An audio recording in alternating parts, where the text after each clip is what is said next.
तो साइट पे आ गए हैं। इस साइट का नाम है कालीबंगा। इंडस वैली जो सिविलाइजेशन थी उसकी ये साइट है, आर्कियोलॉजिकल साइट है। इसकी जो खुदाई है वो 1960 से लेकर 1970 के बीच में की गई, जब बीबी लाल की टीम को बनाया गया। एक इटालियन नागरिक थे जिसका नाम था टेसिटोरी।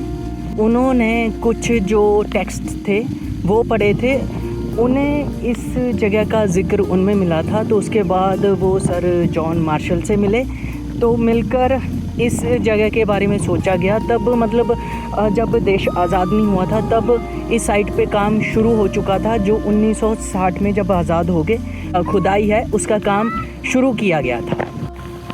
मेरे साथ लोकल है मेरे दोस्त गुरचरण पाजी। पाजी पहुंचना कैसे है यहाँ पे ये बताओ पहले तो। किधरली साइड हनुमानगढ़ जैसे भी पहुंचना है आप बता दो। हनुमानगढ़ तो इससे कोई बस 20 किलोमीटर दूर है। और अपना सूरतगढ़ तो 30 किलोमीटर 30 किलोमीटर है। हाँ, तो एक गल होर दसनी है कि जो म्यूज़ियम है यहाँ का वो बंद होता है शुक्रवार को। आज शुक्रवार है, म्यूज़ियम तो हम नहीं देख पाएंगे। साइट पर आ गए हैं। ये पीछे मेरे वो टीले हैं जहाँ पर खुदाई की गई थी। सिक्योरिटी गार्ड ने मुझे बताया कि अभी खुदाई जो है वो नहीं की जा रही, इसलिए जो साइट है पूरी की पूरी उसको कवर करके रखा गया है। तो हम लोग देख तो नहीं सकते। मैं आपको जो फुटेज है, वीडियोस हैं या फिर फ़ोटोग्राफ्स लगाऊंगा या वीडियो में, तो आप लोगों को मैं वो दिखा दूंगा कि यहाँ पर क्या क्या है। मेरा लक अच्छा नहीं है क्योंकि आया तो मैं इतनी दूर हूँ चंडीगढ़ से, पर मुझे मिल नहीं रहा है। यहाँ से पूरा का पूरा जो शहर है वो निकला था।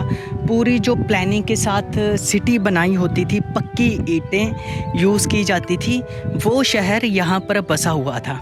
कहते हैं कि यहाँ पर जो प्री हिस्टोरिक पीरियड में चीज़ें थी, जैसे हथियार होते थे, पत्थर के होते थे, या फिर उस टाइम पे जो भी धातु होती थी तो वो भी यहाँ पर मिले हैं। उसके बाद बहुत सारी मूर्तियाँ यहाँ पर मिली हैं, बहुत सारे घड़े मिले हैं, उन पे जो कलाकारी है, कृतियाँ हैं वो यहाँ से मिली हैं।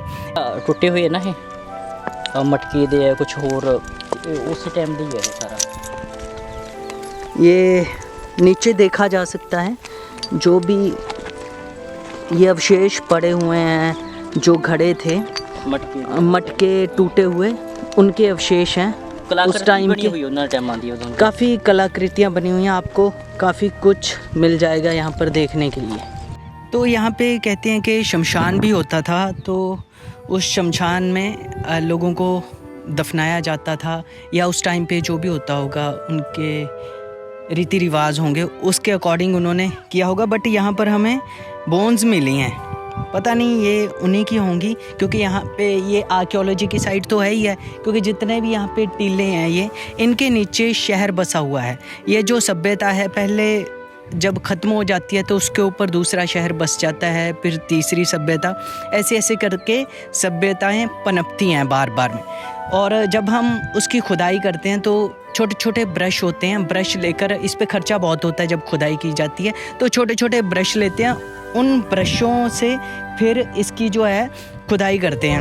अब आप लोग देख सकते हैं ये वेस्टेज है जितनी भी है, इन वेस्टेज में भी आपको काफ़ी कुछ मिल जाएगा अगर आप यहाँ घूमते हैं। जैसे मुझे हड्डियाँ मिल गई, अगर मैं और रोज़ आऊँ या देखूँ तो मुझे कुछ ना कुछ यहाँ से मिल ही जाएगा। पर गुरचरण पाजी ओ पिछे की दिख रहा? पिंड है कोई कालीबंगा। अच्छा वो पिंड है कालीबंगा। अच्छा कालीबंगा का मीनिंग भी दस दो। कालीबंगा ਉਹ ਚੂੜੀਆਂ ਨੂੰ ਬੋਲਦੇ ਆ ਬੰਗਾ। ਅੱਛਾ, ਇੱਥੇ ਕਾਲੀ ਬੰਗਾ ਸੀਗੀਆਂ ਤਾਂ ਕਰਕੇ ਕਾਲੀ ਬੰਗਾ ਨਾਮ ਰੱਖਿਆ ਗਿਆ। ਤੇ ਇੱਥੋਂ 5 ਕਿਲੋਮੀਟਰ ਦੂਰ ਹੈ ਪੀਲੀ ਬੰਗਾ, ਉੱਥੇ ਕਹਿੰਦੇ ਪੀਲੀ ਬੰਗਾ ਸੀਗੀਆਂ, ਪੀਲੀਆਂ येलो। मैंने राहुल संकरताइन का एक नावल पढ़ा था जिसका नाम था योद्ध। उसमें क्या था कि 16 जनपद होते थे जब, तो उनमें से एक जनपद था जो इस एरिया में था, उसका नाम था योद्ध।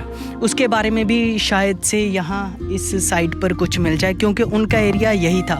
वो एक ट्राइब थी, रिपब्लिक था जहाँ पर गणतंत्र था।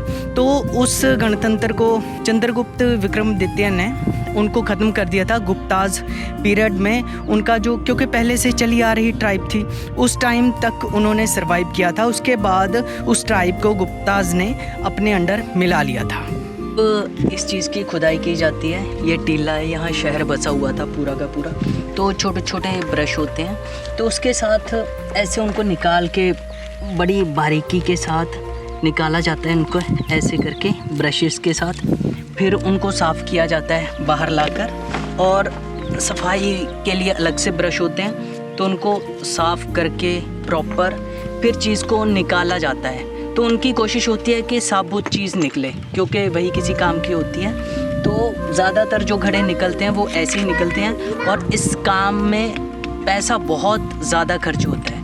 सरकार अगर बजट दे देती है तो खुदाई शुरू हो जाती है, नहीं तो बंद हो जाती है। कितनी साइट्स ऐसी हैं जिनकी अभी तक खुदाई नहीं हुई। अब इन लोगों ने क्या किया है कि जो शहर मिला था उसके ऊपर तरपाल डालकर उसके ऊपर मिट्टी डाल दी है, टिल्लों को फिर से वैसा का वैसा बना दिया है। इसके चारों तरफ जो है वो चार दीवारी कर रखी है, यहाँ से कोई भी चीज़ चुरा कर। देखो बाउंड्री है ना, ये इत्थों तक है इन्होंने कर रखी है। पिछले साइड आ नदी हैगी आ घग्गर नदी, क्योंकि जितनी भी सभ्यता ये नदी के किनारे बसियाँ हुई थी।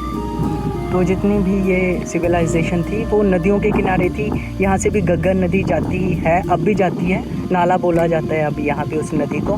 सरस्वती रिवर भी बोलते थे उसको, पुराने टाइम से बोलते थे सरस्वती नदी। हाँ, अब तो खैर सूख गई हैं, पता नहीं क्या है, यहाँ तक पानी पहुँच ही नहीं पाता। जब भी आता है तो इस एरिया में फ्लड ही आता है।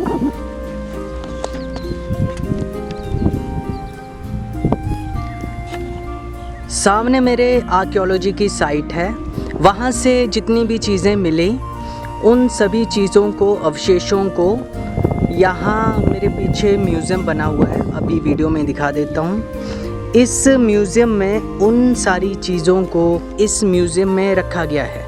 आज शुक्रवार है, क्योंकि शुक्रवार को छुट्टी होती है, इसलिए ये म्यूज़ियम बंद है, नहीं तो ये म्यूज़ियम खुला होता है। और आप लोग उन सारी चीज़ों को जो यहाँ इस शहर से निकली हैं उनको आप इस म्यूज़ियम में देख सकते हैं।